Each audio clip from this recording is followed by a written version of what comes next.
အားလုံးပဲမင်္ဂလာပါဒီနေ့ရဲ့ဂျပန်ဘာသာစကားတရားပိုင်းဆိုင်ရာရှင်းလင်းတင်ပြချက်လေးကနေຫນွေထွေးစွာကြိုဆိုပါရယ်ကဲစောင့်နေကြရမလို့ပဲတန်းပြီးစလိုက်ကြရအောင်ဒီနေ့မှာတော့ JLPGN 5အဆင့်တော့အရန်ကိုအသုံးဝင်တဲ့ဂျပန်ဂျီယာဝိသေသနာတွေကိုအသေးစိတ်ရှင်းပြသွားမှာပါစာသင်ခန်းထဲမှာဆရာတယောက်ကရှင်းပြနေဘလို့မျိုးအေးဆေးဆေးနဲ့အတူတူလေးလာသွားကြမယ်နော် ဒီနေ့လေ့လာမယ့်အစီအစဉ်လေးတွေကိုကြည့်လိုက်ရအောင်အခြေခံကြည်ရဝေသေသနာတွေအငင်းကြည်ရဝေသေသနာတွေဥပမာဝါကြတွေအာဂဆာနဲ့ဒူရီယာတုံနှုံးပုံကွာခြားချက်တွေကိုလေ့လာပြီးနောက်ဆုံးမှာတော့စဉ်းစားစရာမေးခွန်းတစ်ခုနဲ့အဆုံးသတ်ကြပါမယ် အပိုင်း1အခြေခံကြည်ရဝိသေသနာများအလုံးပဲအရင်သင်ခန်းစာတွေကဝဟာရလေးတွေကိုကောင်းကောင်းမှတ်မိနေကြမယ်လို့ယုံကြည်ပါတယ်အခုအဲ့ဒီထဲကတချို့ကိုပြန်နှွှဲကြည့်ကြရအောင် ဒီမှာအခြေခံကြရဝိသေသနာလေးလုံးရှိပါတယ်အတူတူလိုက်ချင်မယ်နော်ဒိုကီဒိုကီတခါတရံယုတ်ကုမကြခဏတက်ဆန်များစွာနဲ့စကိုရှိအနှဲငယ်ဆိုပြီးတော့ပါဒီစကားလုံးလေးတွေကတော့အားလုံးအရင်ကတည်းကရင်းနှီးပြီးသားဖြစ်တဲ့ဝါကြရီမှာအလွယ်တကူထည့်သုံးနိုင်တဲ့အပြုသဘောဆောင်ကြရဝိသေသနာလေးတွေပဲဖြစ်ပါတယ် အရေးကြီးဆုံးရွှေစည်းမြင့်တစ်ခုကိုပြောပြမယ်နော်အဲ့ဒါကတော့ဂျပန်စာမှာကြည်ရကိုဝါကြအဆုံးမှာအမြဲထားရမယ်ဆိုတာပါပဲဂျပန်ဘာသာစကားမှာကြည်ရဝိသေသနာတွေ300တာတကယ်ကိုလွယ်ပါတယ်ဘာဖြစ်လို့လဲဆိုတော့တီးတန့်အခုပုတ်ချေဘာမှထည့်ပေးစရာမလိုလို့ပါပဲကြည်ရကိုဝါကြအဆုံးမှာတေးချထားဖို့ပဲလိုတာပါအဲ့ဒီလိုထားသွေးဒီဝိသေသနာတွေကိုဝါကြရဲ့မဲ့နေရာမှာမဆိုလွတ်လွတ်လပ်လပ်ထည့်ထုံးလို့ရပါတယ်ဥပမာဝါကြလေးကြည့်ရအောင်ဒိုကီဒိုကီဟွန်ယိုမီမတ်တခါတရံစာအုပ်ဖတ်တဲ့ကြည့်လိုက်ပါယိုမီမတ်ဆိုတဲ့ကြည်ရကအဆုံးမှာတေးချရှိနေတယ်နော်ဒိုကီဒိုကီဆိုတဲ့ကိရိယာဝိသေသနာကိုရှေ့ဆုံးမှာထားပေမဲ့တကယ်တော့ဟွန်အိုရဲ့နောက်ကိုရွှေ့ပြီးဟွန်အိုဒိုကီဒိုကီယိုမီမတ်ဆိုပြီးပြောင်းပြောလို့လည်းရပါတယ်စကလုံးအစီအစဉ်ကပြောင်းလဲပြင်လွှဲရှိပါတယ်ဒါပေမဲ့အဓိကကယိုမီမတ်ကတော့အဆုံးမှာအမြဲရှိနေရမယ်ပြီးတော့ဟွန်နဲ့အကူဘတ်အိုကအမြဲတည်းလည်းရှိနေရမယ်ဆိုတာပါပဲ အပိုင်း1အငင်းကြည်ရဝိသေသနာများဒီအပိုင်းကစပြီးဝါကြတီစောက်ပုံလေးတွေနည်းနည်းစိတ်ဝင်စားစရာကောင်းလာပါပြီဒီနေ့တော့အဓိက mix up ပေးခြင်းတဲ့စကားလုံးအသစ်နှလုံးရှိပါတယ်အဲ့ဒါတွေကတော့အမာရီတိမနစ်စန်းစန်းလုံးဝမဆိုတဲ့စကားလုံးတွေပါပဲဒီချာလေးမှထားကြမယ်နော်ဒီစကားလုံးတွေမှာဘယ်တော့မှမေးထားလို့မရတဲ့အသက်တမျှအရေးကြီးတဲ့စီးမြင်တစ်ခုရှိပါတယ်အဲ့ဒါကတော့ဒီစကားလုံးတွေကိုအငင်းဝါကြတဲ့မှာပဲသုံးရမယ်ဆိုတာပါပဲဟုတ်ပါပဲအမာရီနဲ့ဂျင်းစန်းပါလာပြီဆိုတာနဲ့ဝါကြရဲ့အဆုံးသက်ကြရမဖြစ်မနေအငင်းပုံစံပြောင်းသွားရပါမယ်လုံးဝကိုပြောင်းပေးရမှာပါဒါကတကယ်ကိုအထီးကစီးမြင်မှာပဲဒီပုံလေးကိုရှင်းကြည့်လိုက်ရအောင်ဘယ်ဘက်ချက်မှကချိုကီတိုကီလို့စကလုံးကိုအဖြူသဘောဆောင်တဲ့ကြည်ရာနဲ့တွဲသုံးထားတာကိုတွေ့ရပါမယ်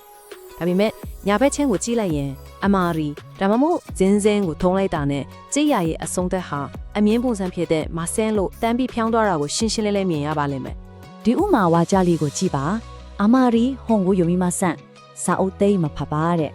အစိုးပိုင်းကဝါကြနဲ့မတူတော့ဘူးပေါ့အမာရီပါလာလို့ဝါကြအဆုံးသက်ကယိုမီမတ်မဟုတ်တော့ပဲယိုမီမဆန်ဆိုပြီးအငင်းပုံစံပြောင်းသွားပါတယ်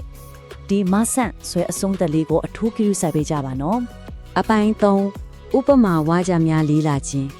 ကဲ theory တွေတည်သွားပြီဆိုတော့စောစောကစီးမြင့်နေကိုလက်တွေ့ဝါကြတွေမှာအတူတူလဲချင်းကြည့်ကြရအောင် ဒီလေးကြည့်မယ်နေကိုအတူတူလုပ်ကြည့်ကြမယ်လေရှင်းပြနေတဲ့အချိန်မှာစိတ်ထဲကနေဘလို့ဘာသာဖန်ရမယ်ဆိုတာကိုတက်တက်ကြွကြွလေးလိုက်စဉ်းစားကြည့်ကြဖို့တိုက်တွန်းချင်ပါတယ် ပထမဆုံးလေ့ကျင့်ခန်းဝါချလေးကတော့အမာရီကော်ဖီကိုနိုမီမဆန်ကော်ဖီတိတ်မတောက်ပါဒီမှာအမာရီကိုဝါချအဆက်မှာထားရဲ့ဒါပေမဲ့ရှေ့မှာပြောခဲ့တယ်လို့ပဲကိယာဝိသေသနာနီယာကအသေးမဟုတ်ပါဘူးကော်ဖီကိုအမာရီနိုမီမဆန်လို့နံဘူးနှုံမှာရွှေ့ပြောလဲအသေးပဲရောတတ်တာအရာပါလုံးဝကိုမှန်ကန်ပါတယ်အရေးကြီးဆုံးကတော့အဆုံးသတ်မှာနိုမီမဆန်ဖြစ်နေဖို့ပါပဲဒုတိယဥပမာလေးက온갖고 아마리 키키마생 디첸데 마나통바 디와자마로 아마리고 알레마테 덤벼타레노 드리타미라 온갖고 디첸 네 아쿠부 워고 마퀘베 만만간간 데이터 되타레 비로 아송타가레 안연본산 키키마생 피네버레 어디야 우바마고 서지야옹 아마리 요리 시마생 헨텍 미쳐바레 디니야마 한마다지야레 듣고 쉬바레လူရီရှိမဆန်လို့ဓာတ်ရည်အသုံးလို့ရတယ်လို့အလဲမအကူဖို့ဂူးလေးခံပြီးလူယူရှိမဆန်လို့ပြောမယ်ဆိုရင်လည်းနှစ်ခုစလုံးကမှန်ကန်ပြီးသားဖြစ်ပါတယ်ကိုအဆင်ပြေတယ်လို့ရွေးသုံးလို့ရတယ်နော် အဖိုင်းလေးအားကစားနေတူရကွာခြားချက်ဂျပန်ဘာသာစကားရဲ့အရန်ကိုစိတ်ဝင်စားဖို့ကောင်းတဲ့ဝါဟာတာသုံးလုံးပုံကွာခြားချက်လေးကိုဆက်သွားကြမယ် ဒီအပိုင်းမှာတော့အစောပိုင်းကပြောခဲ့တဲ့အငင်ဝေးစီးတဲ့နာဒုတိယတစ်ခုဖြစ်တဲ့ဇန်ဇန်လုံးဝမကိုအဓိကထားပြီးလေ့လာတော့ပါမယ်။ဇန်ဇန်ကအာမရီထက်ပိုပြီးပြင်းထန်တဲ့အငင်သဘောကိုဆောင်ပါတယ်နော်။ဒီအစားအသောက်နဲ့ပတ္တကဥမာလေးကိုကြည့်လိုက်ရအောင်။ခါတော့ဇန်ဇန်ရစာရောထားပဲမဆင့်။သူဟင်းဒီဟင်းလုံးဝမစားပါတဲ့။ဇန်ဇန်ကိုတုံးလိုက်တာနဲ့အဆုံးသတ်မှာထားပဲမဆင့်ဆိုတော့ခိုင်မာတဲ့အငင်ပုံစံပါလာပြီလေ။နည်းနည်းလေးတော့မစားဘူးဆိုတဲ့အဓိပ္ပာယ်ကိုပြပြဖြင်းဖြင်းဖော်ပနေတာပါဒီကွာခြားချက်လေးကတော့တကက်ကိုအရေးကြီးပါတယ်အင်္ဂလိပ်စာမှာဆိုရင်အာကစားကိုရောတူရီယာကိုရော play ဆိုတဲ့စကားလုံးတစ်လုံးနဲ့သုံးလို့ရတယ်လေဒါပေမဲ့ဂျပန်စာမှာတော့အဲ့လိုမရပါဘူးဘယ်ဘက် column ကိုကြည့်လိုက်ရင်အာကစားတွေအတွက်ဆို shimas လို့တီကိုသုံးရပြီးညာဘက် column ကတူရီယာတွေအတွက်ဆိုရင်တော့ hikimas တီးတီဆိုတဲ့တီးတန့်ကြီးယာကိုသုံးပေးရပါတယ်ဒါလေးကဒေချာမှတ်ထားရမယ့်ဘာသာစကားကွာခြားချက်လေးပါအားကစားဥမာလေးနဲ့တွေ့ကြည့်ရအောင်ခါနိုဂျူက sports ဆိုဇန်ဇန်ရှိမဆန်သူမအားကစားလုံးဝမလုပ်ပါတဲ့အားကစားဖြစ်နေလို့ရှိမစီရဲ့အငင်းပုံစံရှိမဆန်ကိုတုံးထားတာတွေ့ရမှာပဲစကလုံးအစီအစဉ်တွေဘလို့ပြောင်းအဆုံးသက်ကတော့အငင်းပုံစံဖြစ်နေရမယ်ဆိုတာထပ်ပြီးတတိပေးချင်မှဖြစ်တယ်အခုတူရီယာဥပမာလေးနဲ့ရှင်းကြည့်မယ်နော်ခါရဲဝါပီယာနိုဇန်ဇန်ဟီကီမဆန်သူစန်တရလုံးဝမသိပါစန်တရဆိုတာတူရီယာထည့်သွားပြီလေဒါကြောင့်ရှိမဆန်အစားတူရီယာအတက်တီးတန့်သုံးတဲ့ဟီကီမစီရဲ့အငင်းပုံစံဟီကီမဆန်လို့ပြောင်းသုံးသွားတာကိုရှင်းရှင်းလင်းလင်းတွေ့ရမှာပါအဖိုင်းကနောက်ဆုံးစဉ်းစားစရာမိခွန်းဒီနေ့ရှင်းလင်းတင်ပြချက်ကိုနေကုန်းချုပ်အနေနဲ့လက်တွေ့အသုံးချနိုင်မယ့်စင်ခုံမှုလေးတစ်ခုသွားလိုက်လာအောင်နောက်ဆုံးအိမ်စာမိခွန်းလေးကတော့နောက်ထပ်ဝါချ၃ချောင်းကိုဂျပန်လိုဘလို့ပါတာပြန်မလဲဆိုတာပါပဲ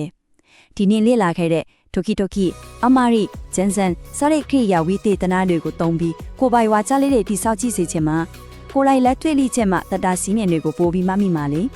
ဒီနေ့ရှင်းလင်းတင်ပြချက်ကနေတဆင့် JLPTN5 အတွက်အသုံးဝင်တဲ့ခရိယာဝိသေသနာတွေအကြောင်းကိုကောင်းကောင်းကြည့်သဘောပေါက်သွားပြီးလို့ယုံကြည်ပါတယ်အားလုံးပဲအင်စာလေးတွေလုံးကြည့်ပြီးဆက်ကြိုးစားကြပါအောင်နော်နောက်ထပ်ရှင်းလင်းတင်ပြချက်ဒီမှာဆက်တွေ့ကြပါမယ်အားလုံးကိုကျေးဇူးတင်ပါတယ်